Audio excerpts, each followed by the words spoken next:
I'd like to introduce our first speaker to the stage for this session, Matthew Bailey. He's the advertising research lead for Omdia. Please put your hands together for Matthew. Cheers.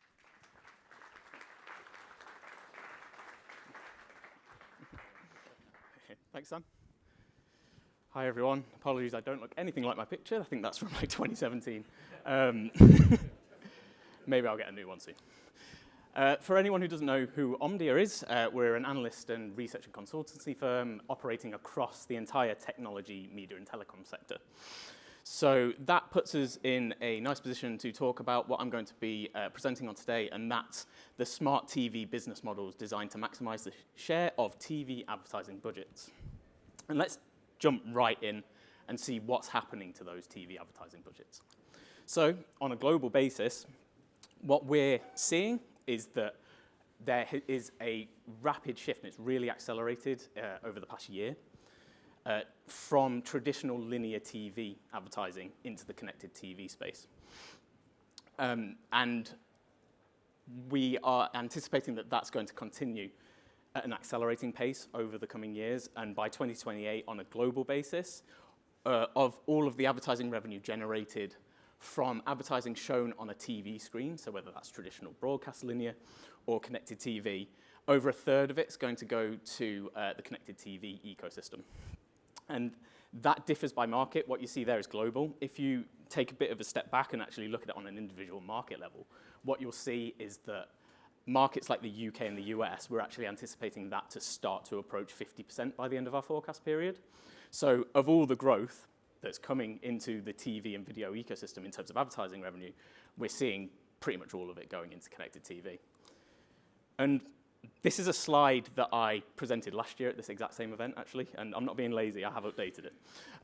But I just wanted to bring it back because I think it really exemplifies one of the key things about the connected TV ecosystem, and it's that it's not the same as the traditional TV ecosystem.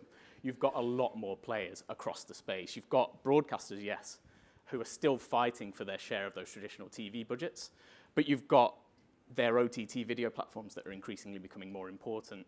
You've also got online native players, pay TV operators moving further into the space. But perhaps most interestingly, and definitely most interestingly for this session I'm doing, is the role that connected TV device manufacturers or platform operators are taking in the market. And we're going to delve into some of the strategies and the advertising strategies that those players are employing and why they're doing that. But the other thing that I want to draw attention to, and we're going to talk about it a little bit further later on in the presentation, is the evolving role of retailers in the space. And this is something that we've really started to see pick up. So the likes of Tesco and Boots entering into data partnerships with prominent broadcasters so that their data can be used to track and target ads and offer closed-loop attribution on TV and video advertising. We've also seen an announcement recently from Titan OS and Currys in this area as well. So this is a space that we're starting to see a lot of movement in. But as we'll see later on, we're also seeing some really big moves from the likes of Walmart and Amazon into this space, and we'll explain why and what that means for the market as time goes on. So why are these connected TV manufacturers and platform operators moving so rapidly into the area of advertising? Well, simply put, it's where they're making all of their money. So what you have here is Roku's quarterly profits from the second quarter of 2020 through to the end of last year. And as the blue line is the amount that they're making from their platform business, which includes a little bit more than advertising, but the lion's share of it is from advertising. And the purple line, which is actually dipping into negative, that's how much profit they're making on their hardware. So as you can see, all of Roku's profitability is in that platform business. And perhaps more striking is how quickly that is changing for some of the other manufacturers in the space. So this one's Vizio, which is a really important example, as we'll come back to later on. And the difference is even more stark, and you can see how rapidly it shifted from generating most of its profits from its hardware business towards that platform business, which is, again, predominantly composed of advertising. And this connected TV platform ecosystem is going to grow over the coming years. This is a new preliminary forecast that we've put together. So this is representing the amount of revenue we expect those connected TV platforms to make in the US between now and 2023. And effectively, we're expecting that to double in the US to over 10 billion by 2028. But where's that coming from? Well, a lot of it's coming from the free ad-supported streaming TV segment, or FAST. And I'm sure you've seen this chart presented a few times. I'm not going to dwell on it too much, but it's a rapidly growing area. And the key thing I want to point out on this is that by 2028, we're expecting about 50% of that global FAST revenue is going to go to those connected TV platform operators, as it becomes an increasingly important part of not only their content strategy and advertising proposition, but actually their entire strategy is going to revolve increasingly around this area.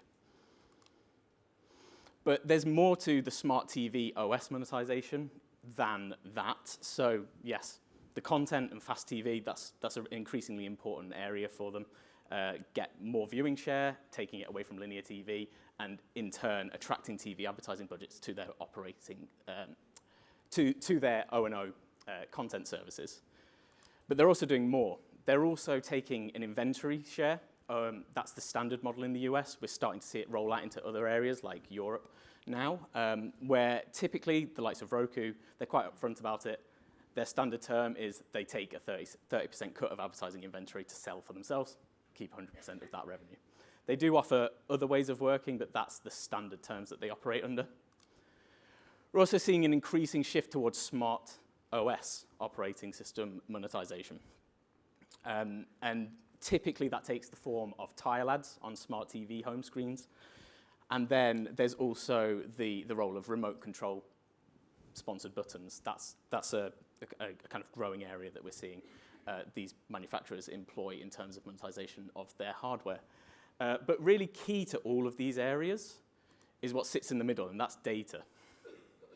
So the data that these connected TV platforms are able to collect through things like automatic content recognition, that they can then feed into their advertising operations. They can feed it into their targeting, and they can also license or sell that data elsewhere to really maximize the engagement that they're getting with their connected TV platforms. So they're kind of some of the areas of alternative monetization for these CTV platforms. But another thing I want to point out is that these are not necessarily targeting the same market. So what you see along the bottom there is what we would term as something that is mainly attractive to endemic advertisers. By that we mean, in this instance, it's primarily media and entertainment advertisers that are paying to promote their content or their apps on the home screen of the page. And we are starting to see a little bit of movement into brand advertising on those smart home screens. But by their very nature, you're going to remain quite limited in terms of supply there. And it's not very clear, well, it is quite clear that consumers aren't really reacting very well to brand ads appearing in those environments. But the top two, where ads are inserted into streaming video content, they're offering significant opportunities for growth for these platforms, because as streaming increases, so does the available ad inventory, and also these are areas that non-endemic advertisers for these connected TV platforms, that is typically your CPG brands, other areas of the kind of brand advertising space, those linear TV budgets that these companies are looking to take, more and more of that is going to shift towards the connected TV platforms as these platforms operate this strategy. And one area that I want to point out is that this has a lot in common with what's happening in another really fast-growing segment of the advertising market, and that's retail media. So what we're showing here is our preliminary forecast for the retail media market outside of China. And as you can see, it's going to grow quite substantially. By 2028, we're anticipating that outside of China, this is going to be a $150 billion opportunity. Couple of caveats. This is about 70% Amazon at the moment. And also, it's very much dominated by on-site advertising that's very close to the bottom of the marketing funnel. It's very close to the point of purchase. So you're getting a lot of performance advertising in there. But as we see the retail media ecosystem evolve, we're anticipating that a lot of that effort from the retailers is going to shift towards display formats, both on-site and, more importantly, off-site, which is going to drive up the ability for these retailers to attract spend from those non-endemic advertisers in the same way that the CTV manufacturers are. And this is coming at the same time where the operations of these two types of players are essentially looking to collapse the traditional marketing funnel. So at the moment, you've got broadcasters and, by extension, the connected TV platforms very much operating at the awareness stage. That's where a lot of the linear TV advertising budgets currently sit, and it has done for decades. But we're starting to see those broadcasters and CTV platforms and other premium video operators start to move down towards the point of conversion by offering things like shoppable video advertising, more closed-loop attribution by integrating retailer data. And then on the other side of the coin, you've got those retailers that are looking to move up into those brand budgets. They're looking to take that kind of linear TV advertising budget away from those on the left, or in combination with those on the left. And this isn't the only thing that these two types of companies have in common. As we said, they're both looking to expand to new advertising segments to grow the advertising revenues that they generate.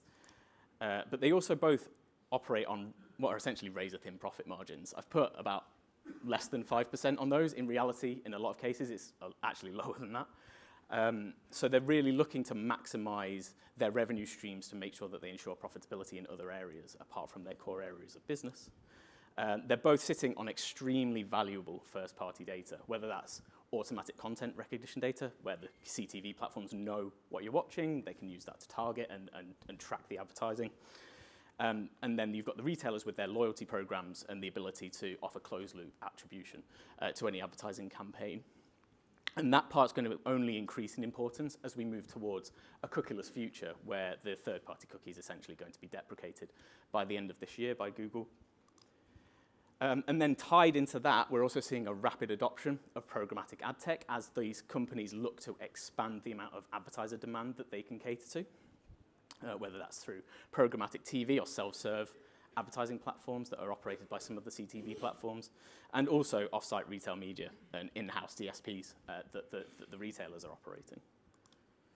And the reason why I've spent so long on showing what the kind of overlap between these two segments of the market are is because this happened a few weeks ago. Walmart has essentially paid billions to acquire Vizio. And this kind of really speaks to the opportunity here. So there's a couple of things that this acquisition has done for them. One, by shipments, if you add Walmart's existing own device brand on top of Vizio's shipments last year in 2023 in the US, it would become the largest TV manufacturer by shipments. So it's already generating that massive scale. And although not all of those are going to be on the same operating system, there are ways in which Walmart can actually do that, which I won't get into now because it's a bit technical. But secondly, what this also gives Walmart is a really kind of instant access into that connected TV ecosystem. It gives them ad technology. It gives them the engaged users. It gives them an owned and operated service in terms of Vizio Watch Free Plus, which is a fast service in the US. And the ability to also tie the broader Walmart platform, the broader Walmart ecosystem into that CTV environment, thus shortening the path to purchase. And this was essentially driven by probably the biggest move that we've seen recently in terms of this expansion of retailers into the connected TV segment. And that's the launch of ad-supported Prime Video, which in our initial forecast, we've estimated is going to bring in about 2.4 billion in additional revenue for Amazon in terms of advertising for 2024.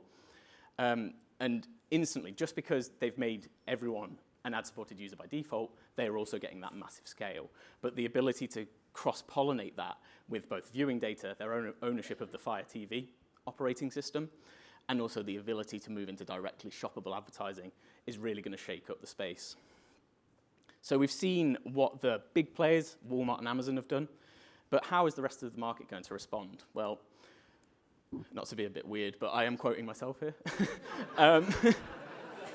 The reason being, I'm not completely up myself. I got it a little bit wrong. So this is from our Trends to Watch report that we put out towards the end of last year, before the Walmart acquisition and before Amazon launched